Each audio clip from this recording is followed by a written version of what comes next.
1984 में भारतीय सेना को बेहद जरूरी जानकारी मिली। दरअसल इंडियन आर्मी को पाकिस्तानी सेना की अबाबिल नाम की एक टुकड़ी के मिशन पर निकलने की जानकारी मिली थी कि ये बटालियन भारत के जम्मू कश्मीर में स्थित सियाचिनी ग्लेशियरों के शेल्टरों पर कब्जा करना चाहती थी।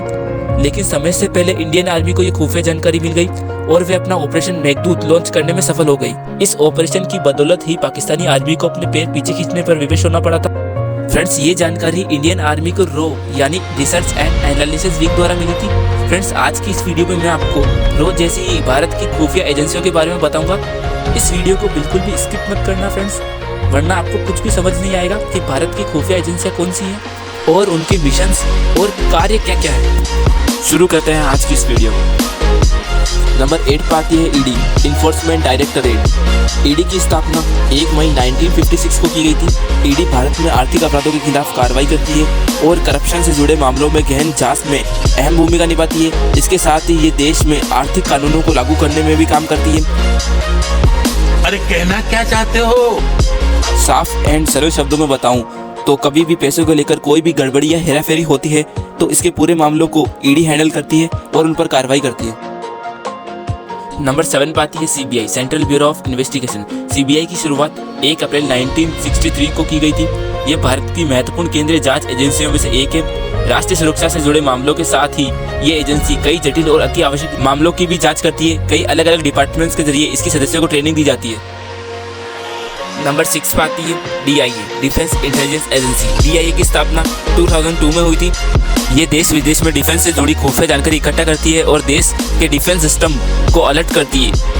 Directorate of signals intelligence, defence image processing and analysis centre और डिफेंस इंफॉर्मेशन वारफेयर इस एजेंसी के अंतर्गत काम करती है। नंबर 5 पर आता है एनसीबी, नारकोटिक्स कंट्रोल ब्यूरो। अगर हम इसकी स्थापना की बात करें तो 17 मार्च 1986 को की गई थी। एनसीबी का कार्य अवैध नशीले पदार्थों जैसे ड्रग्स, अफीम, चरस, कोकीन, हेरोइन, गांजा जैसे नशीले पदार्थों से जुड़े मामलों को हैंडल करना है। इंडिया में नशीले पदार्थों की तस्करी और इसके दुरुपयोग को रोकने के लिए ये एजेंसी बीएसएफ पंजाब बॉर्डर के साथ समन्वय करके बड़े ऑपरेशन को चलाती है। नंबर 4 पर आती है NTRO, national technical research organisation. Friends, अगर हम बात करें इसकी शुरुआत कब हुई थी तो इसकी शुरुआत 2004 में हुई थी। एनटीआरओ भारत की एक तकनीकी खुफिया एजेंसी है जो कि प्रधानमंत्री कार्यालय और राष्ट्रीय सुरक्षा सलाहकारों के अधीन है। इसका मुख्य काम है कि ये दूसरे देशों या कंट्रीज से खुफिया जानकारी इकट्ठा करने के लिए एक समन्वय करती है और फिर देश को सभी जरूरी जानकारी मुहैया करवाती है। 2014 में इस एजेंसी की ओर से आईसीजी को दी गई खुफिया जानकारी के जरिए एक बहुत बड़े ऑपरेशन को अंजाम देते हुए पाकिस्तानी जहाज को उड़ा दिया गया था।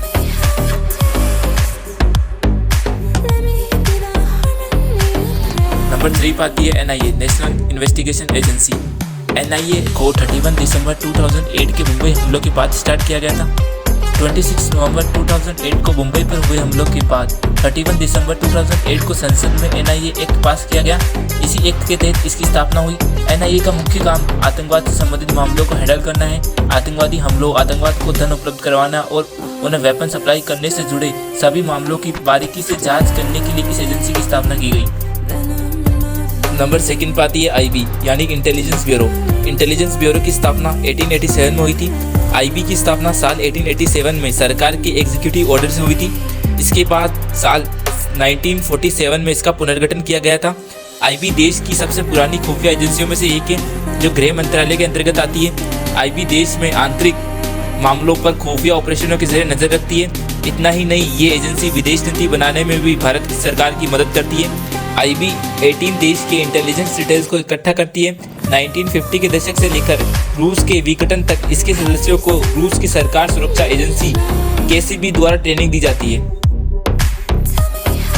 फ्रेंड्स, अगर आपने अभी तक इस वीडियो को लाइक नहीं किया तो लाइक कर दो यार, एंड चैनल को सब्सक्राइब भी कर दो। आप में से बहुत सारे दोस्तों ने अभी तक हमारे इस चैनल को सब्सक्राइब नहीं किया है तो जाके 2 मिनट लगेंगे, इस पर सब्सक्राइब कर दो। नंबर 1 पे आती है रो यानी रिसर्च एंड एनालिसिस विंग। रो को 1968 में शुरू किया गया था। ये दुनिया की दूसरी सबसे बड़ी खुफिया एजेंसियों में से एक है। पीएम मोदी के नेतृत्व में ये 2023 में दुनिया में दूसरे नंबर पर आ गई है। 1968 में इस एजेंसी का नाम फॉरेन इंटेलिजेंस था। रो को दुनिया की सबसे एक्सीलेंट डिफेंस और खुफिया एजेंसियों में गिना जाता है। ये सिर्फ देश के अंदर नहीं बल्कि देश के बाहर भी दुश्मनों पर नजर रखता है। दरअसल रो के लिए काम करने वाले एजेंट अपनी जान की परवाह किए बिना खतरनाक मिशन पर जाते हैं और कई बार रो के एजेंट अपने घर वालों को भी ये बात शेयर नहीं करते कि वे रो का हिस्सा है या वह एक रो के एजेंट है। आई होप फ्रेंड्स आज की वीडियो आपके लिए बहुत ज़्यादा इंटरेस्टिंग एंड हेल्पफुल रही होगी। मिलते हैं नेक्स्ट वीडियो में, तब तक के लिए बाय गाइस, जय हिंद।